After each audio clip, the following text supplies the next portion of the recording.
Olá pessoal, mais uma vez gravando vídeo aqui no canal e hoje prepare-se para um vídeo um pouco mais longo, mas eu acredito que vale a pena. Eu vou fazer a leitura do prefácio do autor desse livro Karl Marx e o Diabo, o Comunismo e a sua longa marcha de morte, falsidade e infiltração.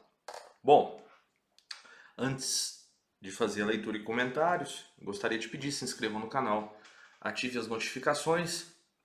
Na descrição do vídeo eu deixarei o link para os meus cursos na área de técnicas de leitura, filosofia, né, comentário ao Fedro de Platão, com várias aulas, e a literatura, né, Dostoiévski, tem lá um curso completo sobre as memórias do subsolo e sobre o conto O Sonho de um Homem Ridículo.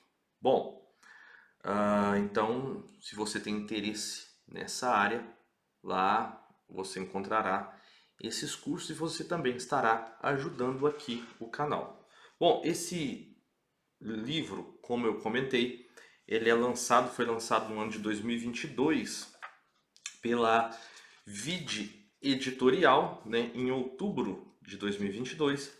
E aqui eu vou fazer essa leitura que eu achei muito interessante para vocês terem uma ideia, né, do que vocês vão também encontrar nesse livro. O prefácio do autor se chama A Dança da Morte. Tá?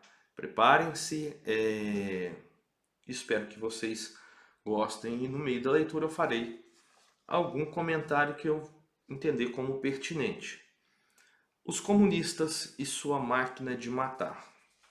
Um prefácio tem o objetivo de preparar o terreno para o que está por vir. Em uma obra acerca do enorme mal que é o comunismo, eis uma tarefa das mais difíceis.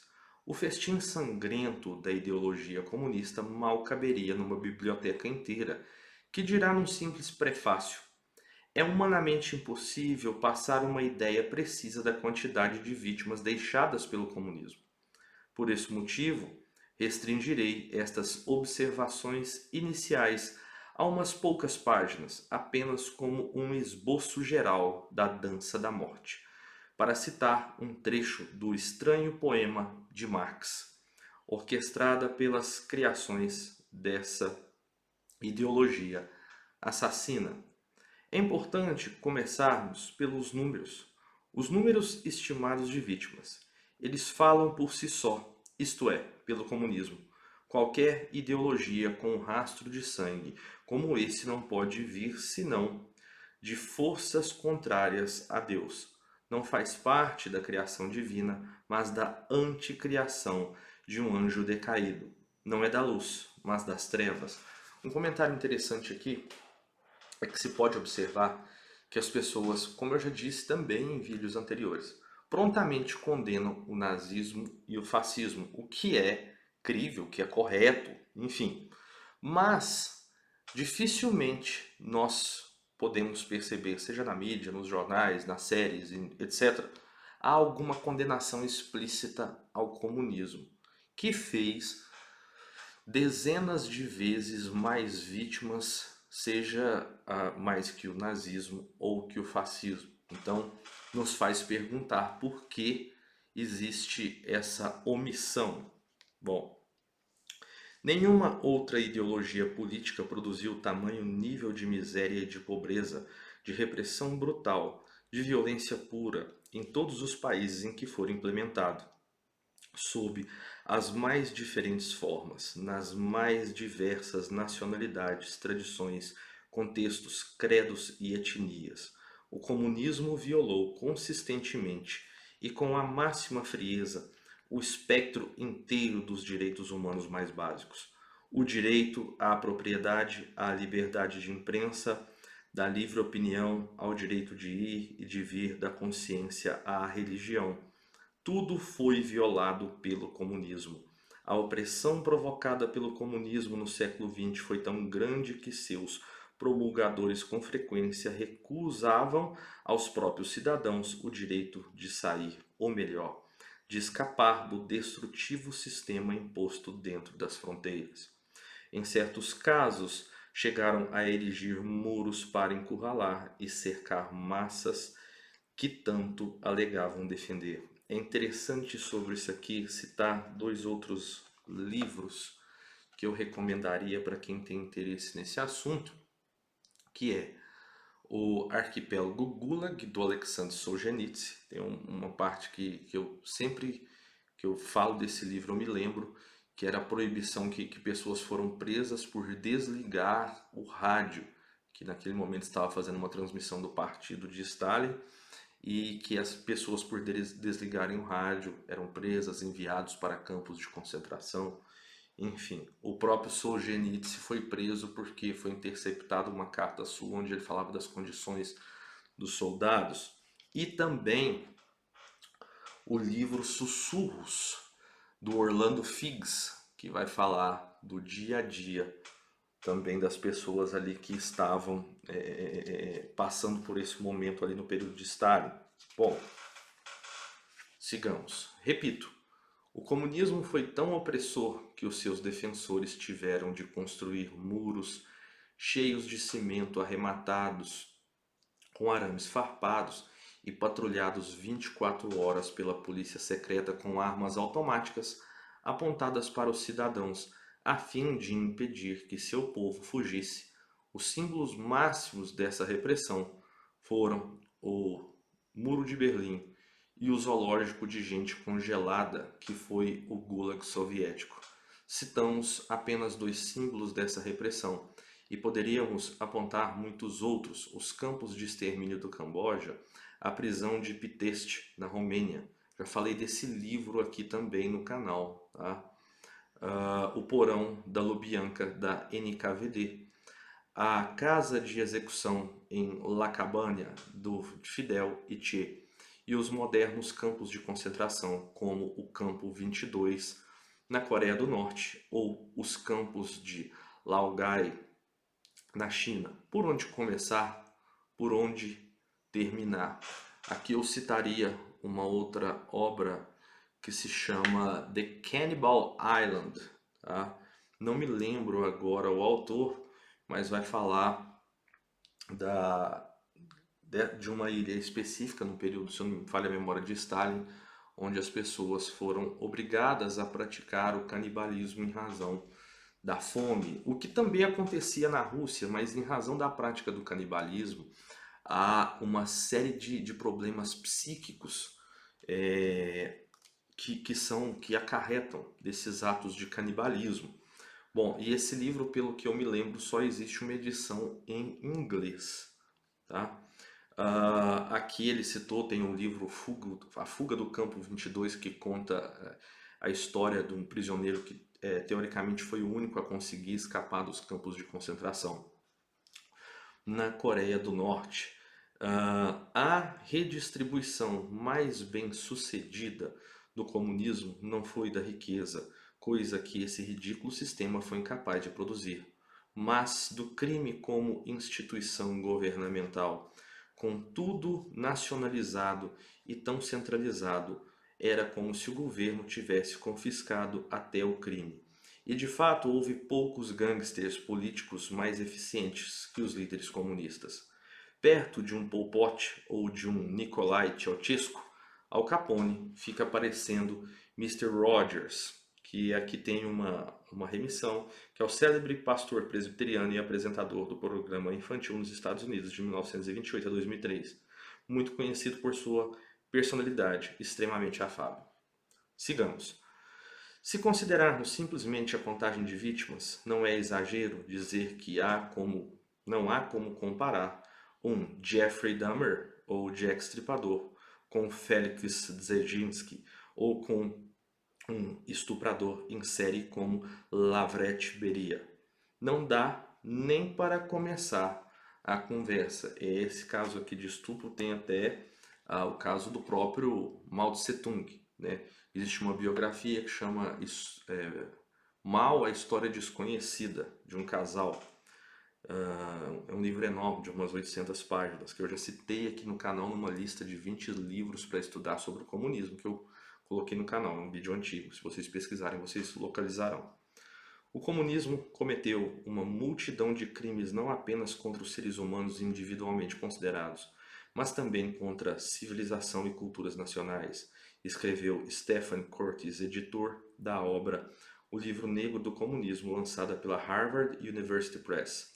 Abre aspas, para assegurar o poder, os regimes comunistas erigiram o crime em massa como verdadeiro sistema de governo. Fecha aspas. Na teoria e na prática, o comunismo priva os indivíduos de seus direitos inalienáveis como uma ideologia totalitária e ateia. O que ela mais consegue redistribuir na sociedade é a repressão, o crime e a morte. Sob o seu regime não existe a defesa dos direitos inalienáveis e auto-evidentes, isto é, direitos absolutos conferidos em primeiro lugar pelo Criador e protegidos por um justo governo.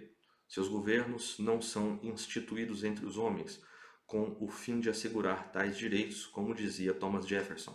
Não, os governos comunistas removeram esses direitos, despojando-os, usurpando-os, dando-lhes sumiço em nome de um sistema totalitário que prometia instaurar uma utopia em algum ponto no futuro. Destacando que já houve estados não comunistas também responsáveis por atos criminosos, Martin Malia, PhD em Harvard e professor da Universidade de Berkeley, na Califórnia, fez a seguinte observação. Os regimes comunistas não cometeram apenas atos criminosos. Eles eram iniciativas criminosas na base. A princípio, por assim dizer, todos conduziram seus regimes à margem da lei, mediante o uso da violência e sem qualquer consideração pela vida humana. Fecha aspas.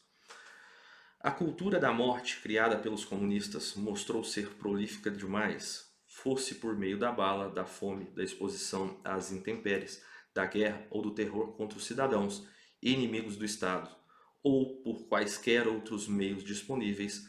Quantas terão sido suas vítimas? De fato, só Deus sabe.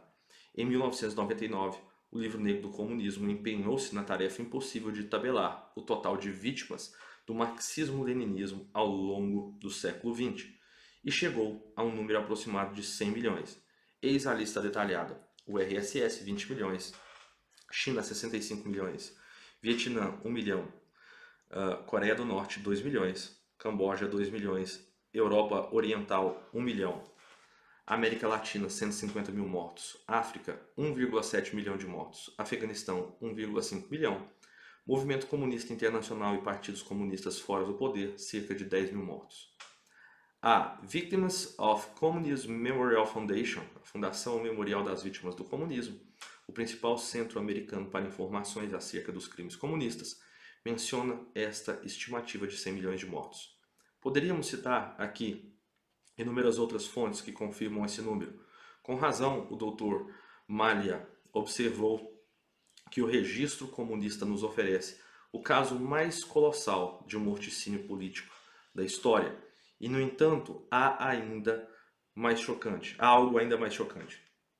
Esses números medonhos são, na verdade, bastante conservadores. Tomemos a estimativa que diz respeito à União Soviética, onde o Livro Negro registra apenas 20 milhões de mortos. Alexander Yakovlev, um oficial do alto comando soviético que se tornou um dos principais reformadores de Mikhail Gorbachev e que nos anos 90 recebeu o encargo oficial de tentar chegar a um número total de vítimas, estima que Stalin sozinho, abre aspas, aniquilou de 60 a 70 milhões de pessoas, fecha aspas.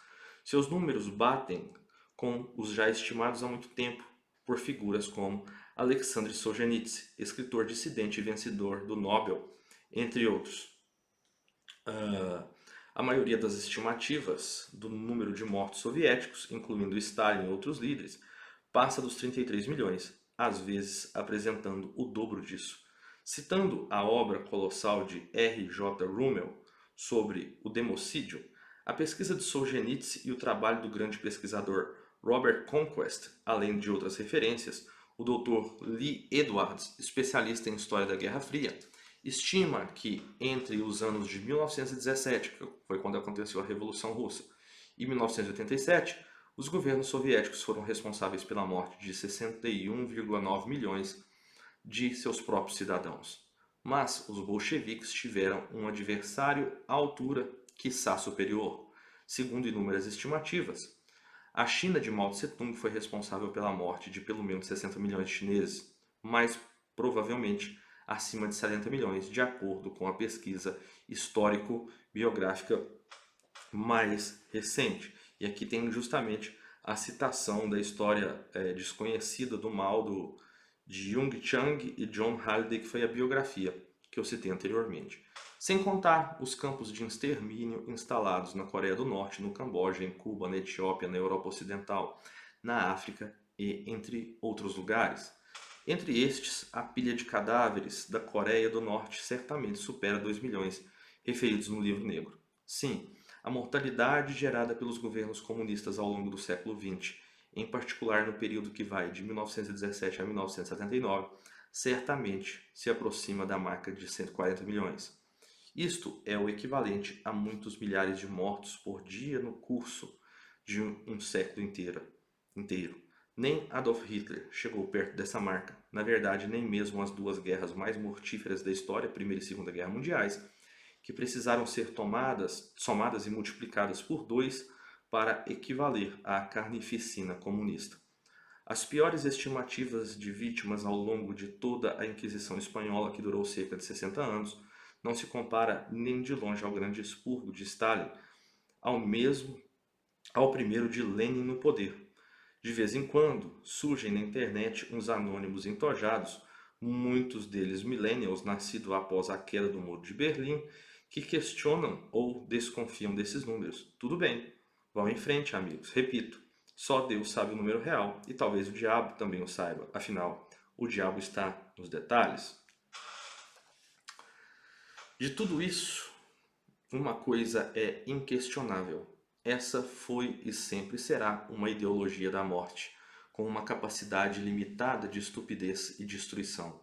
É preciso pôr na conta coisas como vírus, bactérias, pragas, doenças para ser páreo a esse nível de mortalidade provocada por mãos humanas. E mesmo assim, nem um perigoso vírus moderno como o Covid-19, que pôs o mundo em confinamento em 2020, se compara à taxa de fatalidade comunista.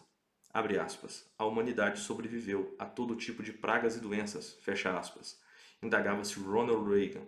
Mas poderá sobreviver ao comunismo? Reagan chamava o comunismo de terrível doença. Para não ter dúvidas, ele acrescentava que o comunismo não é um sistema econômico nem um sistema político, mas um tipo de loucura. Que tipo de ideia tão desvairada poderia produzir tamanha desgraça? As conclusões de praxe simplesmente não dão conta do fenômeno. A melhor explicação tem de ser formulada no campo do espírito, uma explicação espiritual. A obstinação doentia por essa ideologia tão perversa, obviamente imbecil e impraticável aos olhos da primeira pessoa que lhe deu uma folheada no Manifesto Comunista. É um mistério insondável que a simples explicação racional é incapaz de penetrar. Trata-se de uma ideologia descaradamente diabólica que exerce um inexplicável poder encantatório sobre os seus seguidores e que possui uma capacidade bizarra de seduzir os membros de sua seita. É muito interessante isso aqui, porque principalmente essa citação com relação a millennials, né? Porque hoje o comunismo é justamente a ideologia das classes mais altas. E são justamente essas classes mais altas que, em geral, são exterminadas nos regimes comunistas. Bom, hipocrisia. No entanto, esses governos, esses mesmos seguidores fanáticos denunciam a religião como o ópio do povo e o fazem com ódio irracional. O presente livro aborda o ateísmo militante, sinistro e perturbador e os elementos marcadamente antirreligiosos que podem ser encontrados nas obras de Marx e demais fundadores e praticantes do comunismo.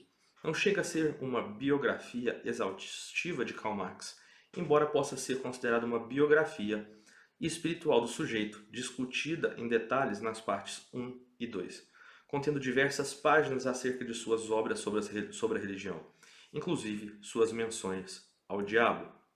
Esta obra aborda o aspecto espiritual de Marx, mas acaba por ir muito além deste assunto e toca também na questão do comunismo e das suas diversas manifestações. O livro poderia ter até outro título, O Comunismo e o Diabo, por exemplo. Talvez fosse mais adequado, contudo o manifesto do movimento foi redigido por Marx e Engels, e ele tinha algumas coisas a dizer sobre o diabo.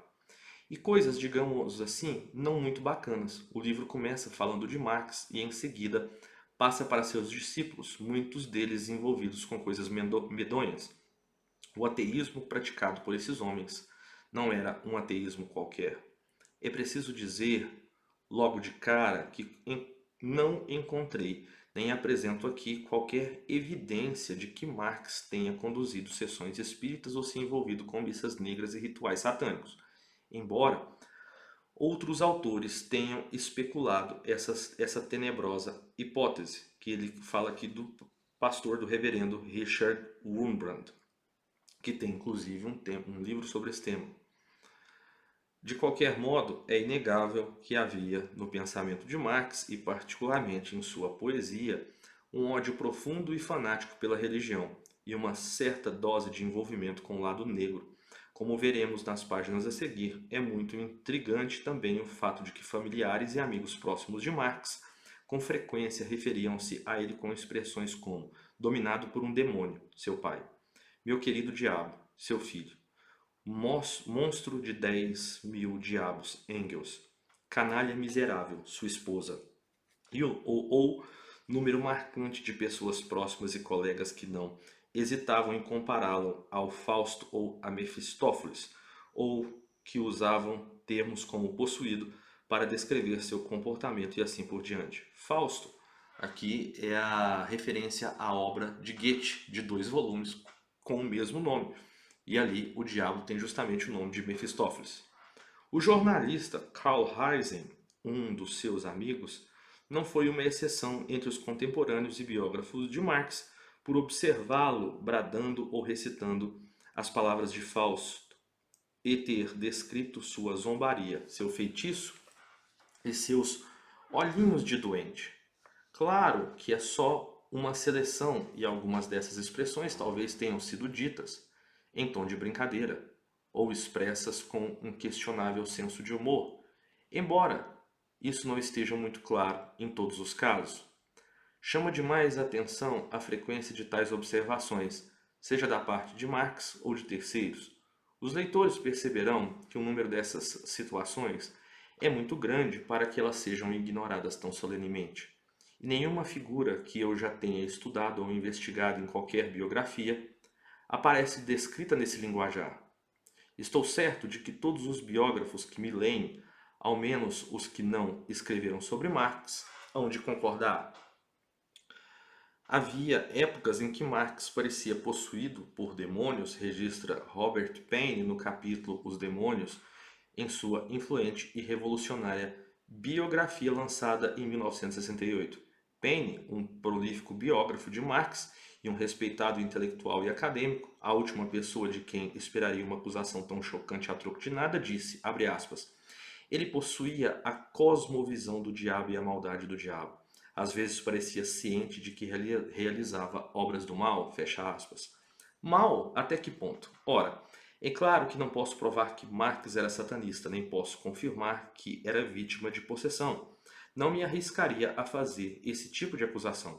O que posso afirmar é que ele era ateu. Isto é fácil. Ninguém nega. Marx não negava. Alguém pode dizer que um ateu não tem como ser satanista porque não crê no sobrenatural? Provavelmente o que se quer dizer ou gostaria de dizer é que Marx era um ateu fazendo o trabalho do capeta, estivesse ele consciente disso ou não. Ou talvez preferiam dizer que Marx foi antes um possesso do que um satanista, como o próprio Paine chega a especular. É possível. Contudo, são coisas que não tenho como provar. O que não se pode negar, insisto, é todo o mal relacionado e produzido pela ideologia marxista-comunista. Trata-se de um histórico maligno que só pode agradar aos habitantes de um mundo sombrio. A maioria dos seres humanos conscientes tem ao menos uma vaga noção do imenso sofrimento causado pela ideologia comunista desde o surgimento do Manifesto Comunista, escrito por Marx 2 séculos atrás. Por outro lado, muitas pessoas separam Marx, o homem dos males causados, pelo marxismo. Esse é um grande erro. Não apenas os efeitos do marxismo são resultado direto das ideias saídas da pena de Marx, como ele próprio deixou por escrito alguns pensamentos diabólicos. Ele não tratou apenas do inferno, que acabou sendo o comunismo, mas do próprio inferno literalmente. Em alguns desses casos, representou-se a si mesmo, eleito para o inferno, ou que elegeu o inferno para si mesmo, ou ainda colocou-se no posto de senhor do inferno, despachando outros para lá. Abre aspas. Arrancaram-me os céus, perdi a vista estreita. Fecha aspas. Escreveu Marx em um poema em 1837, um dos muitos que serão analisados em detalhes nas páginas a seguir. Abre aspas. Minha alma, fiel a Deus, ao inferno, ora é eleita. Fecha aspas. Esse parece ser de fato o destino perverso da ideologia marxista. Até certo ponto, essa afirmação também soa autobiográfica, visto que Marx já foi crente, já foi cristão, já foi fiel a Deus. Em outro poema ele escreve, abre aspas, meu sabre tinto de sangue escuro, fumo infernal que sobe à mente e turba o senso até a loucura, obtível da figura obscura, fecha aspas. Parece também uma irônica metáfora para o sangrento sabre da ideologia comunista. Certamente, uma das armas prediletas dessa figura obscura é o príncipe das trevas, talvez empunhado por ele em pessoa. Soa autobiográfico, enfim, se considerarmos a transformação pela qual passou o coração do próprio Marx. Com profundo pesar, este livro oferece um exame atento e minucioso do lado literalmente infernal da ideologia de Marx, Engels, Lenin, Stalin, Mao, Pol Pot, Fidel Castro, o comunismo. Em parte, ela traça o perfil trágico de um homem e, de um modo geral, ou de uma ideologia, apresentando a horripilante retrospectiva de um espírito imundo que jamais deveria ter deixado a fossa de onde saiu. Contemplamos nessa obra uma longa marcha de destruição, falsidade, manipulação e infiltração. Uma marcha que não termina com Karl Marx, o qual foi apenas o seu estopim, o seu começo. Marx foi o ponto de partida para uma investida contra a religião, que acabaria por incluir a infiltração nas igrejas ao redor do mundo, talvez até em seminários, inclusive católicos e certamente no interior das denominações protestantes. É óbvio que essa infiltração obteve um sucesso terrível em países comunistas, mas seus tentáculos estenderam até as nações do mundo livre, incluindo os Estados Unidos. Aqui, nesse trecho,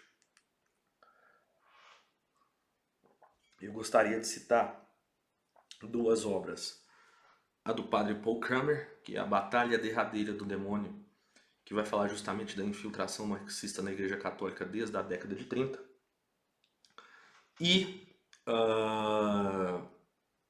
Desinformação, do Yomi Pachepa, que ele vai falar do comunismo dentro do Conselho Mundial das Igrejas, do protestantismo.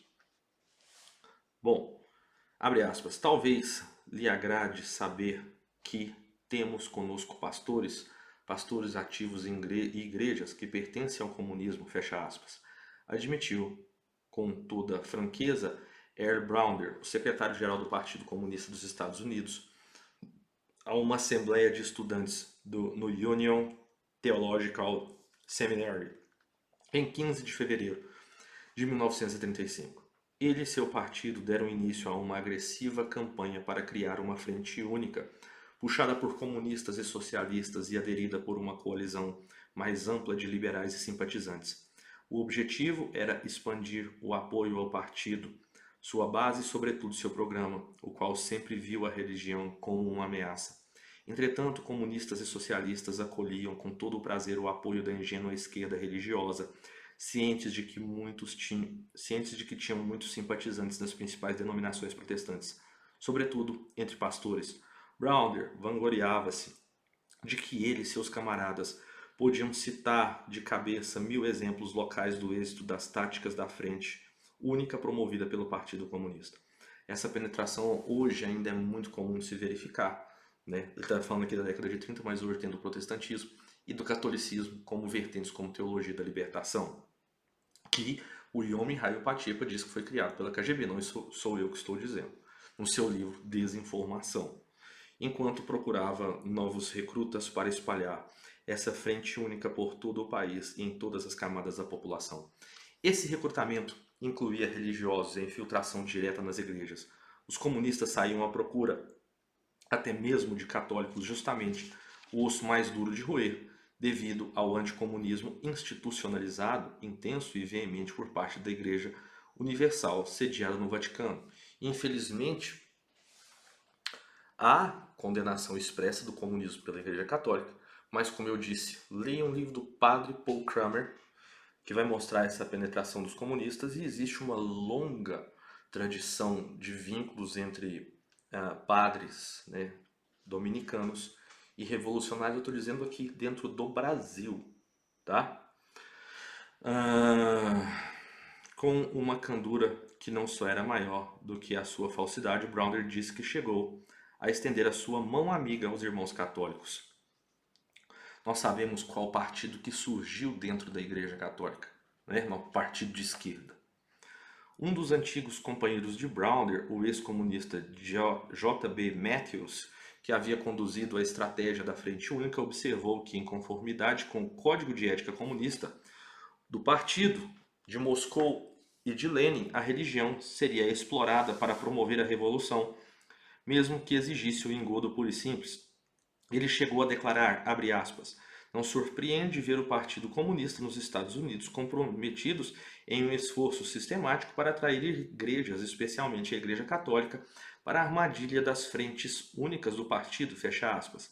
E embora Matthews destacasse os católicos em particular, os esforços comunistas tiveram muito mais força e sucesso junto às igrejas protestantes. A Igreja Católica nos Estados Unidos foi protegida e preservada pela liderança de Roma e pelo clero astuto presente nas paróquias de lá. Figuras como o Papa Pio XI, Pio XII, Fulton Sheen e Cardeal Spellman, entre inúmeros outros, contribuíram para essa preservação. Isso não significa, porém, que tudo se tenha preservado puro e imaculado. A fumaça de Satanás, para citar Papa Paulo VI, de fato penetrou pela soleira das portas da catedral. No entanto, por pior que fosse o nível da infiltração, os católicos e protestantes seguiram sob a mira comunista, assim como os judeus, os muçulmanos, os budistas e tantos outros grupos religiosos. Os comunistas plantaram fundo as sementes e a colheita foi dura, repleta de frutos amargos que germinaram no restante do século XX e continuam a frutificar até os dias de hoje. Muitos dos ingênuos que hoje se definem como socialistas e social-democratas não fazem ideia das raízes podres dessa árvore venenosa.